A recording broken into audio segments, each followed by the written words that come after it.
What's up, everybody? Welcome back to another episode of the Hypocritical AF podcast. I'm Albert Fig, and we're back with another week of everything hypocritical. The weekend is gone. Weekend has passed us. We are here fresh on this Monday. And first thing I want to talk about is the fights over the weekend, because there's some hypocritical shit going on with the boxing world and a lot of the fights that went down. If you're not a fight fan, sorry, you got to listen to this shit. But if you are a fight fan, whether it be MMA or boxing, slap boxing, crazy arguings in the backyard with your cousins and your uncles, or anything fight related, then maybe you could pick apart some of this shit and talk about it on Twitter. Maybe. But so here's the thing with the whole, like, the big one of the biggest things that was happening was obviously the Triller shit with Jake Paul and Ben Askren. If you've been living under the rock over the last 48 hours, then you have no idea what I'm talking about. There was these two guys, one of them being a YouTube boxer, or he likes to say he is, but he's been training in boxing for the last 3 years. His opponent was this guy named Ben Askren. Now, he is an MMA fighter who's primarily known for his grappling and his wrestling and, you know, his whole background with that. Two-time NCAA champion, Olympian, MMA champion in two different organizations, and most notably known for, unfortunately, getting the shit kneed out of him for like 5 seconds, which kind of sucks to be really known for that, especially when you include like all his credentials and his background in the wrestling world. But predominantly as far as when the mainstream stuff or what's happening nowadays, and or people on the internet know him from those 5 seconds, which that sucks. But so yeah, these two guys fought in a boxing ring on this platform called Triller.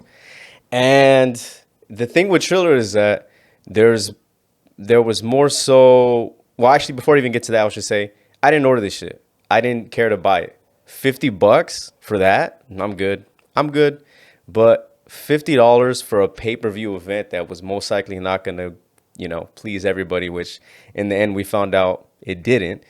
But the thing about with this is that there was a lot of mixed reviews that I've heard for it. A lot of good, a lot of bad.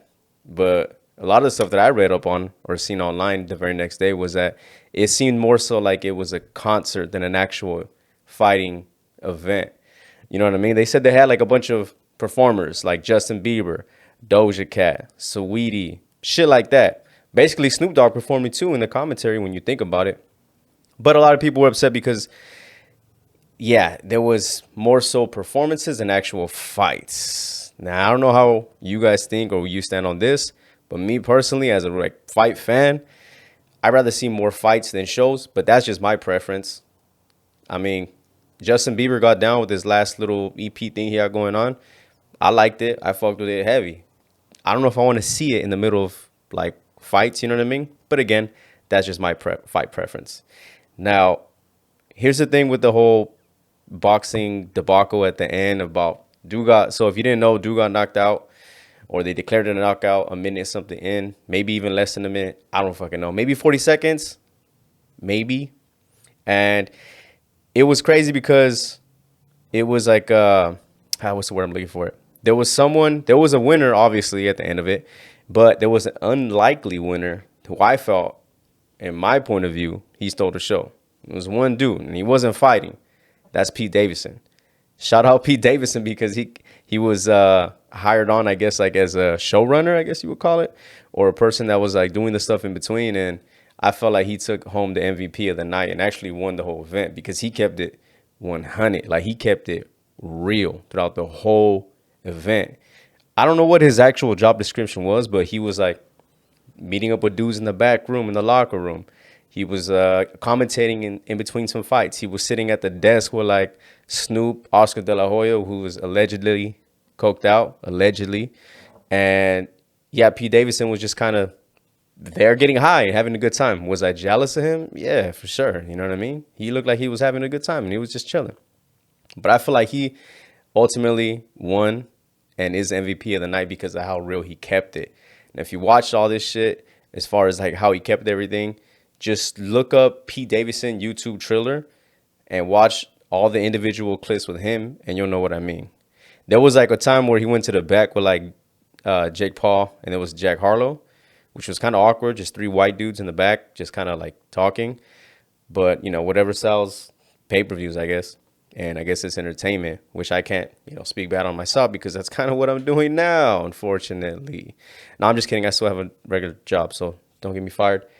But I'm like iffy with the whole boxing, this new Triller thing, you know what I mean? Because I come from like real, not I'm gonna say I come from real shit, but like I enjoy actual boxing, the sport of boxing. I enjoy the sport of MMA. I watch both. I follow both. Pretty fucking what do they say? Religiously? Is that the shit? Religiously? Yeah, some shit like that.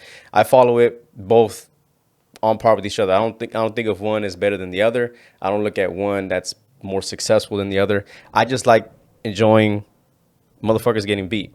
Sorry.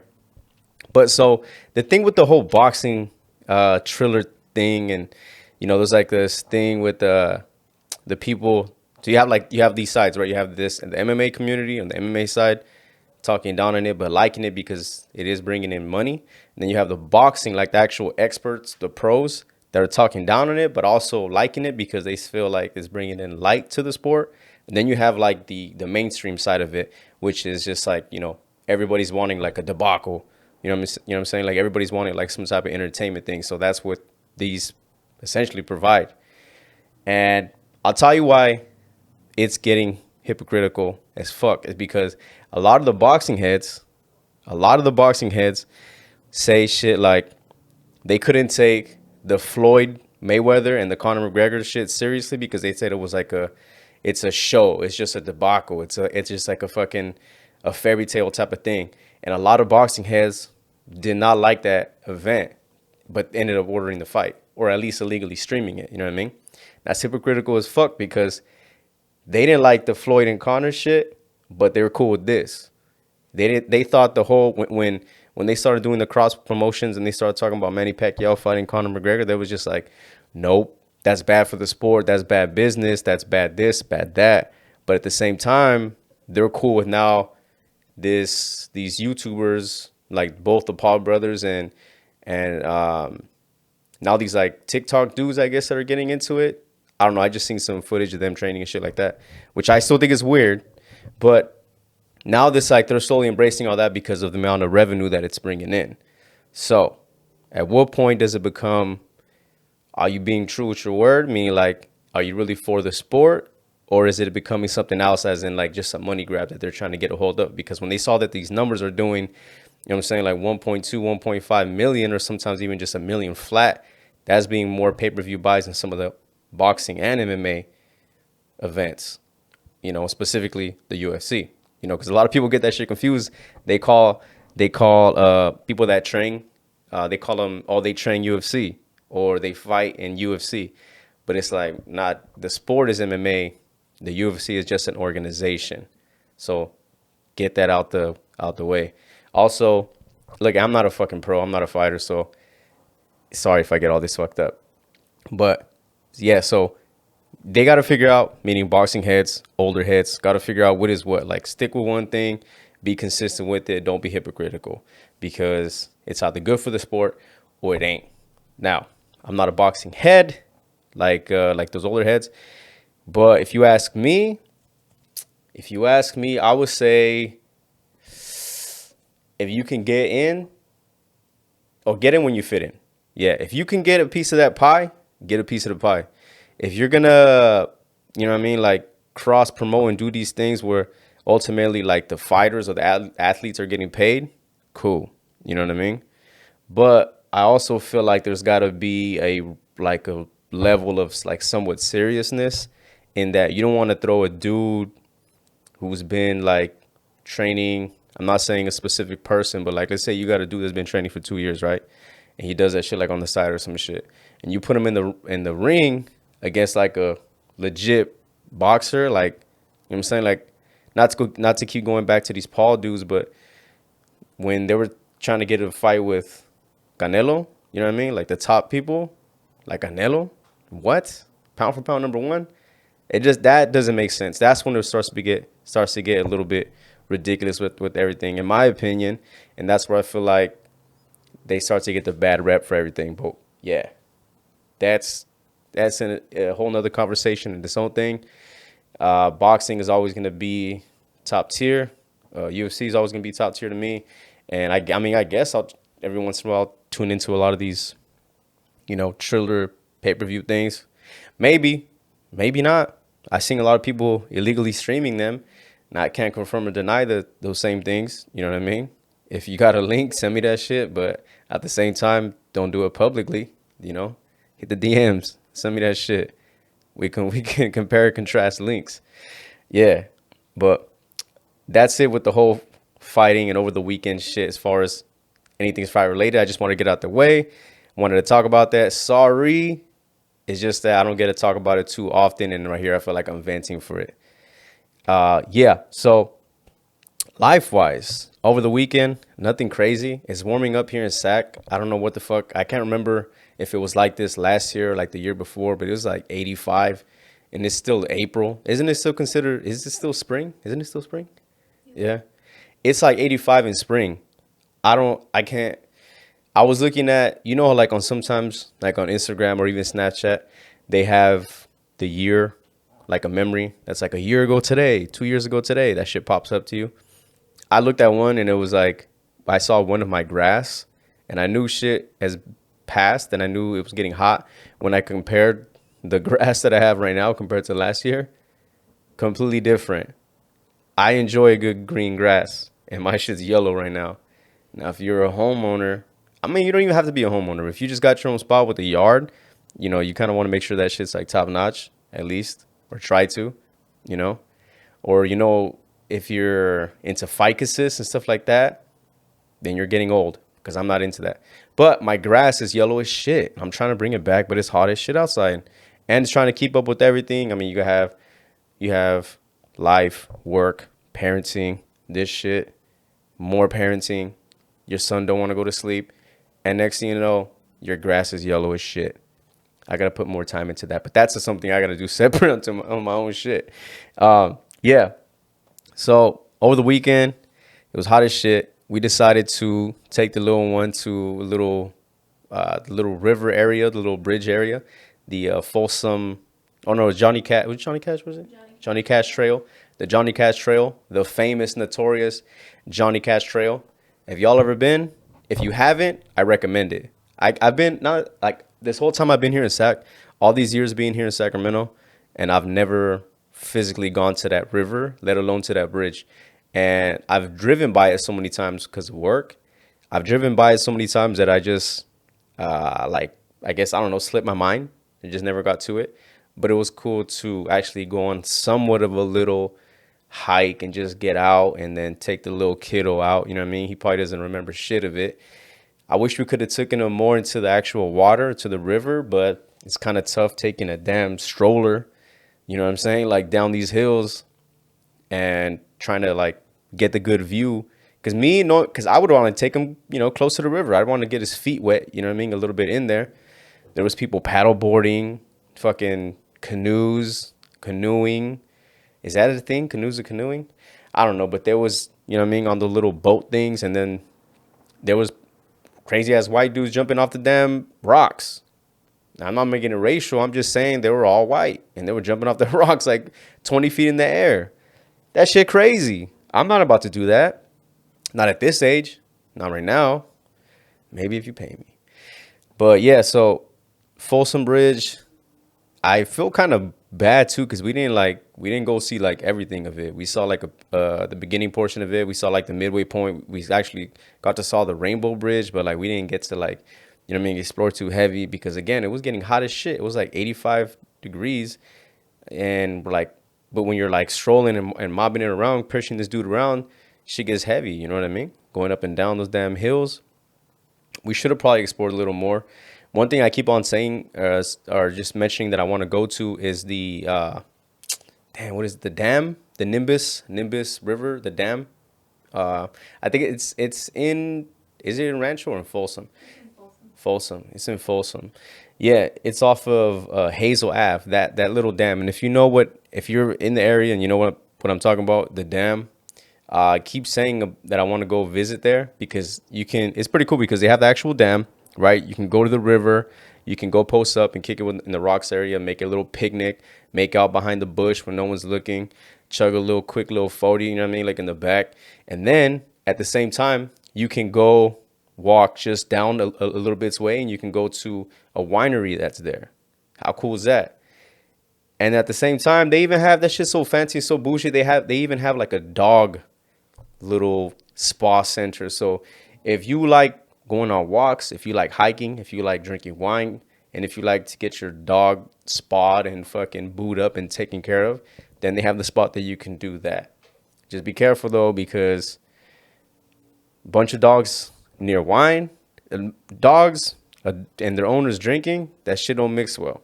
Trust me, I've seen it firsthand. Motherfuckers get drunk and forget their dog somewhere, or motherfuckers like end up getting the wrong dog, and you're like, why the fuck is Juice? Well, you think it's Juice, but it's a big ass Rottweiler, and it's like, where the fuck Juice got all this weight from? Why he a whole different coat? I didn't even know Juice can hear. You know what I mean? But the parents or the owners are a little faded because of the wine. And don't get it twisted. That wine creeps up on you. You know what I mean? And all people can't be like my mom. My mom takes half an ounce of wine and she swears she fucked up. True story.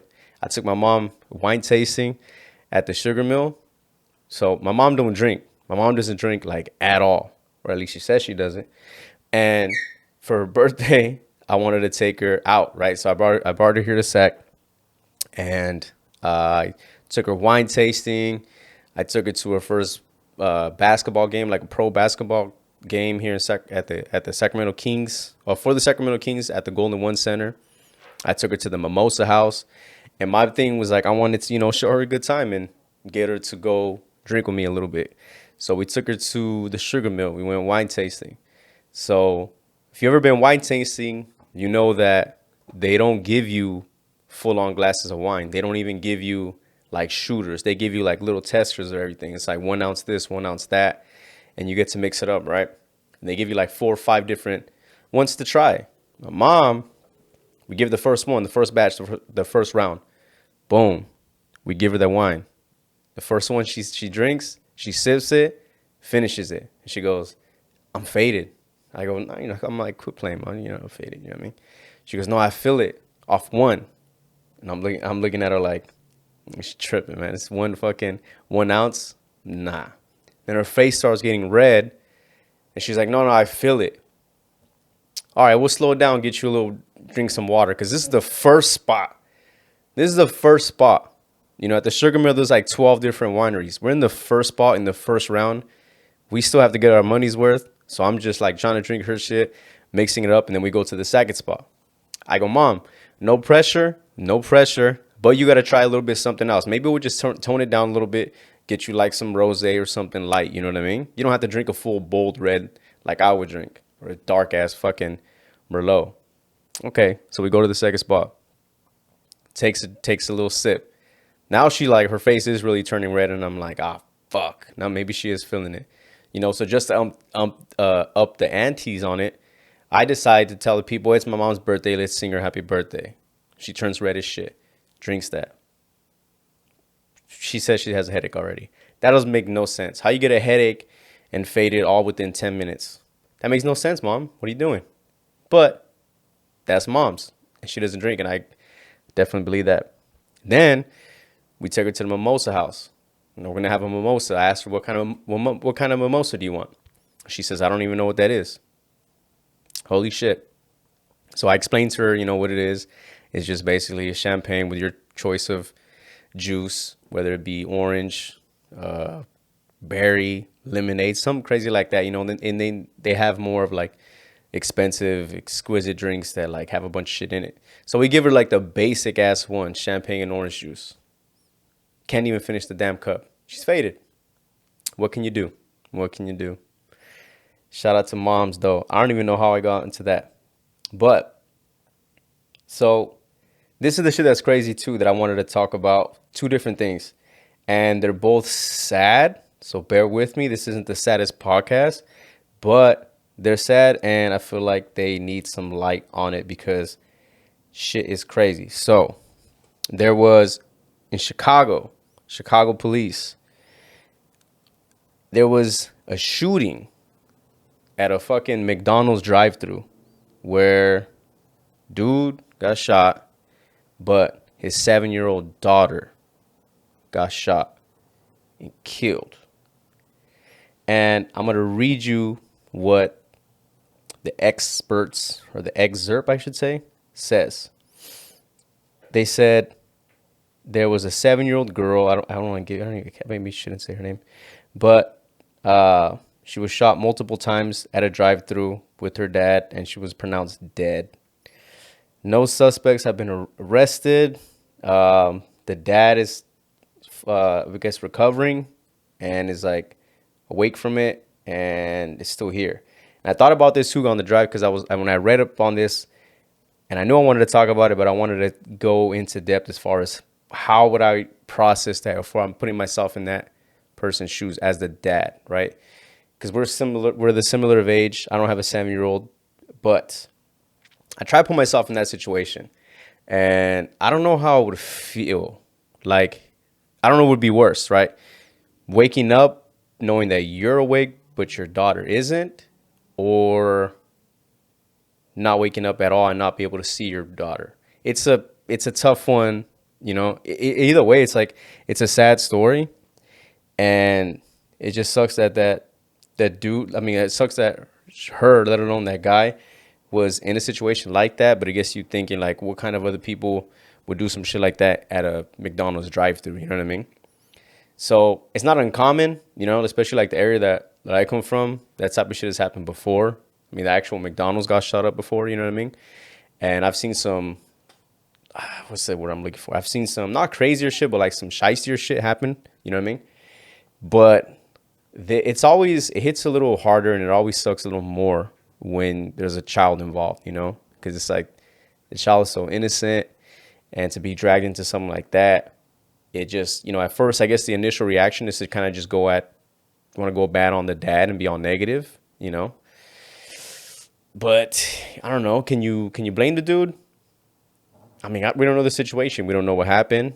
You know, maybe he was just taking his girl out for fucking, you know, a Happy Meal. He doesn't have no control over what happens after that. So I don't know. But I just know it was Chicago. 7-year-old, you know, passed away, and the dad is still alive. Eesh, I don't know. Crazy, right? Crazy. I would feel like shit if it was me personally, especially waking up from it. I wouldn't be able to wake up from that and be like happy with myself, or like, you know, look myself in the mirror. But then it goes into a bigger question too. You know, you got to look into the dad's mental health going forward. Is he going to even want to be around? You know what I mean? Is he going to want to be here after going through something like that? Because I don't know where I would be at mentally. And that'll parlay over to this next story, which, again, this is a bunch of negative stuff, but there was an instance that happened from this girl.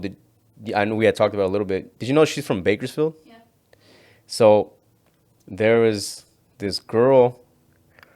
I don't even know if I'm legally allowed to say the names. I mean, it's out there in the, you know, general public, but there was this girl out in Bakersfield, California. Her name is Liliana, ironically. And it's another shitty story involving, you know, children passing away or children dying. This one is still tough too, but this girl says that she admittedly killed her 3 children. She drowned her 3 children.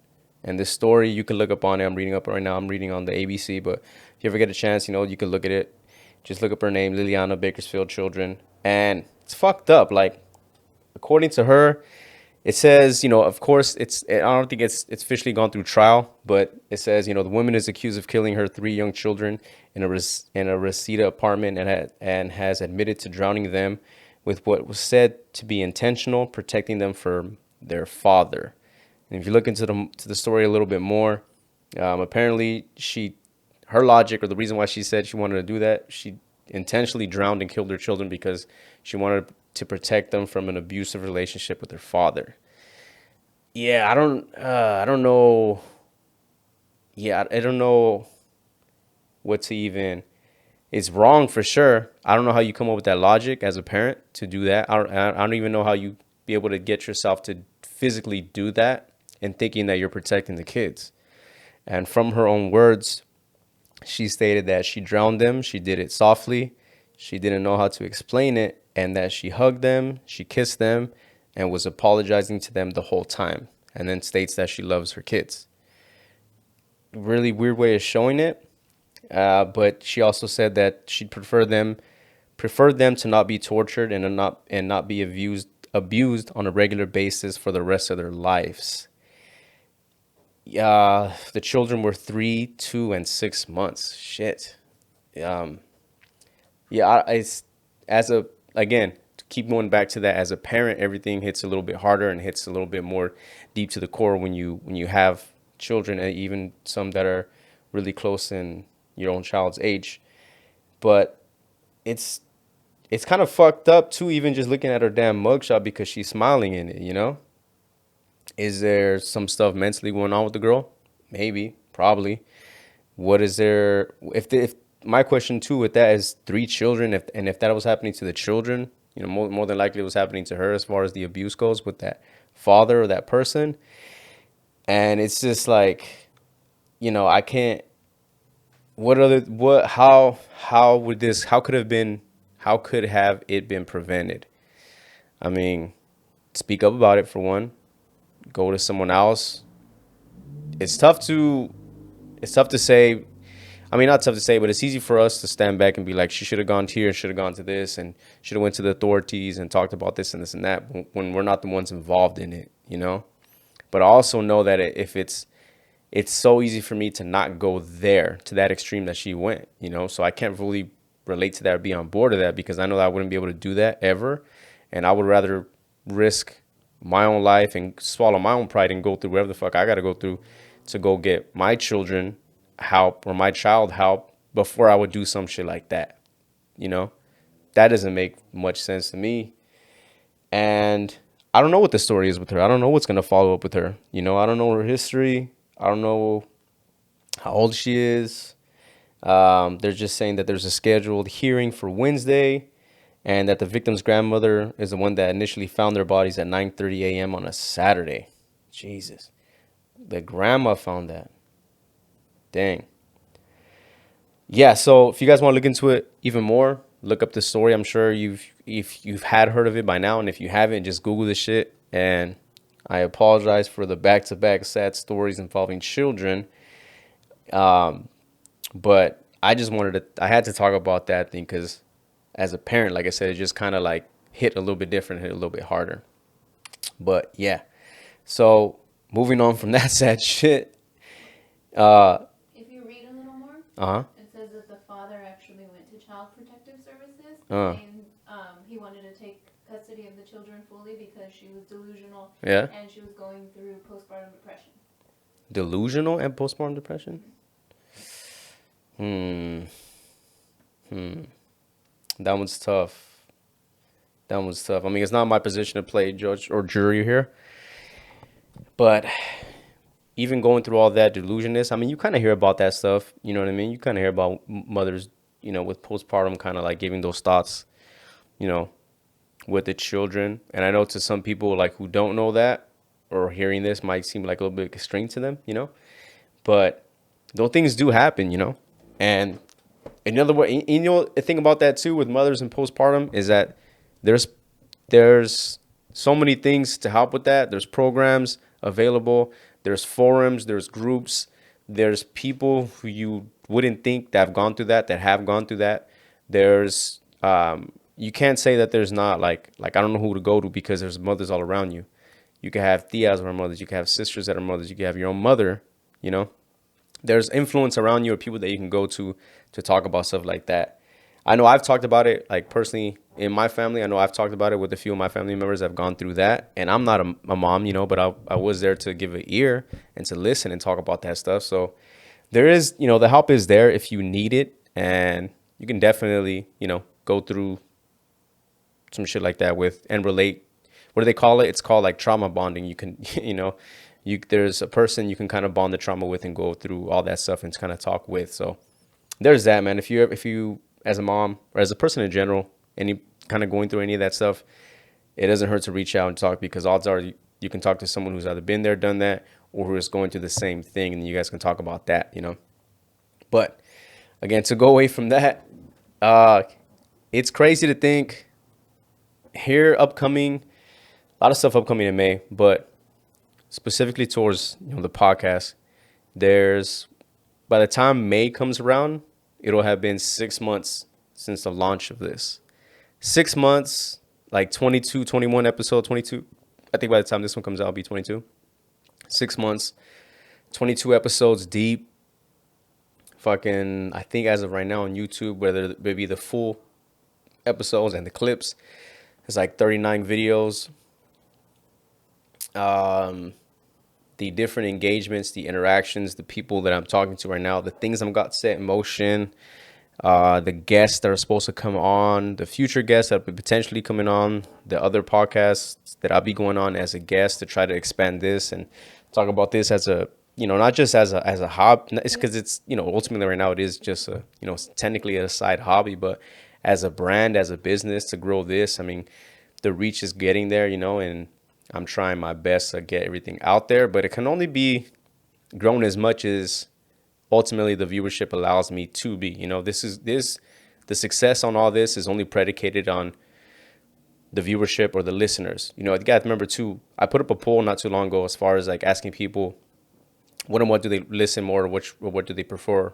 Do they listen to podcasts strictly in audio, or do they watch it, or do they prefer to watch it, or both, because the whole crux of the podcast is an audio format. Getting the video like that you see right here is a plus, and surprisingly, a lot of people prefer to watch them as opposed to listen to them. And me personally, I'm kind of the opposite of it. I actually prefer to listen to them more than I do watching them. Now, there's might be a little biased to it because I just do a lot of things listening. And I'm on the road a lot, so I get to listen to a lot more shit than I actually get to watch. And I do watch some too, especially when I'm at the crib. Like I'll be able to watch a couple, and my favorite ones that I watch or listen to. But for the most part, I'll prefer to listen because I feel like I can get more done while I'm like doing something. Working on some shit, working on a car, cleaning, playing with the baby while I'm listening to it. So that's where I get my thing. But sometimes I do like to watch it because you do get the facial expressions, and you get the interactions from it, and you feel like you can kind of get some of the jokes more than you would on just like an audio version of it, So there's that shit that was loud. But yeah, so a lot of stuff that's coming good with that as far as viewership goes and as far as listeners goes. But again, man, this shit is all predicated on the success my success is all predicated on you guys, So the more you guys listen to this, the more you guys are gonna be able to spread it, or even like watch and tell a friend to check in on this, and even every little click, all that stuff helps, and it's all gonna be paying off for it soon, hopefully. Because this shit takes up a lot of time, and that's not me complaining. That's saying me that I enjoy the challenge and I enjoy doing this every single week. We haven't missed a week yet. We've done bonus episodes, strictly meeting the deadlines for everything, and even got some dope ass shit coming out, pretty soon that can't really say, but I feel like I say that every damn week. But anyway, I want to wrap this up. I want to wrap this up with the same shit I always finish with at the end of each episode with the solo ones, and that is the quote of the week. If you make it this far for the quote of the week, you're doing yourself a solid. I'm telling you, because these quotes are fucking fire. I'm talking about these are like Instagram quotes worthy, tattoo quotes worthy, hitting your fucking ex up at 3 a.m. worthy with a quote, hitting up your fucking boss on some random shit, 3 a.m. worthy. Now, this week is coming from a person named Dennis Waitley. Dennis Waitley, shouts out to you. And the quote of the week goes, "Happiness cannot be traveled to, owned, earned, worn, or consumed. Happiness is the spiritual experience of living every minute with love, grace, and gratitude." I'm going soft. I'm fucking going soft on y'all. But it's a great quote, and I believe it so. And I'll say that again. Happiness cannot be traveled to, owned, earned, worn, or consumed. Happiness is a spiritual experience of living every minute with love, grace, and gratitude.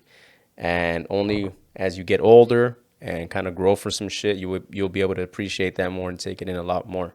So that has been another episode of the Hypocritical AF podcast. I'm Albert Fig. We went into a bunch of different topics, found out shit that's hypocritical, and got into some deep, dark shit.